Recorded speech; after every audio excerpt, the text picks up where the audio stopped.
Tapos na nga ang bakasyon at ito pabalik na nga kami ng Batangas. Hello guys! Welcome sa last vlog ko ng A Day in My Life as a bakasyonista sa isla ng Simara, Romblon. Gumising kami ng maaga kasi 8 AM yung trip namin papuntang Calatrava, Tablas Island. Mas pinili namin mag-via Ujongan kasi nga for sure ang dami na namang aalis ng isla kasi tapos na yung piyesta ng bayan. Siguradong punong-puno na naman ng pasahero yung Star Horse, hindi ka na naman makakakuha ng maayos na pwesto.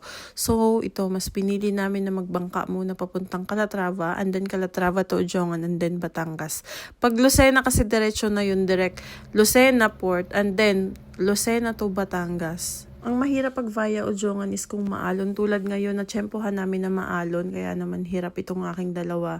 Nakailang sukan na sila. Ako malapit na rin. Pinipigil-pigilan ko na rin ang aking pagsusuka dito. Mas mahirap tong biyahe na to kaysa yung direct Lucena kasi nga gantong maalon. Tingnan nyo naman yung dagat. Medyo maalon talaga siya. Nahirapan nga ako mag-video sa part na to kasi inaalalayan ko rin ang aking mga junakis. Itong isa lang pala, yung isa ay nandun sa tatay nila. Iba kami ng location. Andun sila sa bantang likod namin. At dito sa part na to, andito na kami sa Calatrava. Tingnan nyo naman yung alon. Kahit hanggang dito, nagsusuka pa rin yung bunso ko. From Calatrava naman, sumakay kami ng jeep papuntang Ujongan for a 5 PM trip ng barko. O diba ang tagal? 5 PM pa. Kasi makakarating kami ng Ujongan mga 11 or 10:30 AM, ganun.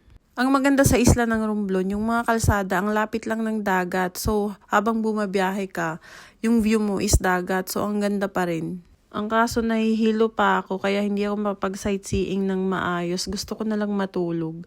Tapos, umuulan pa sa biyahe namin na to. Iniisip ko din kung baka malakas pa rin yung alon sa biyahe namin mamayang 5 PM.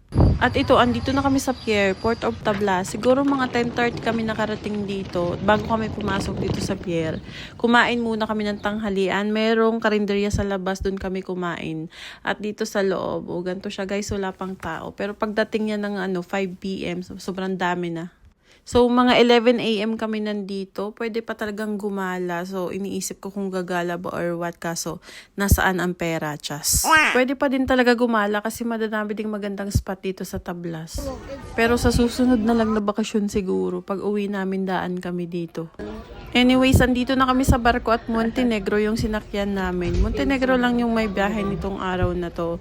Pero pwede din na sa Togo kayo sumakay. Wala nga lang nung araw na to na biyahe yung Togo. Maganda itong nasakyan namin na barko ng Montenegro, no? Santa Faustina. Ang sabi nila bago lang din to. Ang kinuha namin is yung aircon room para komportable yung mga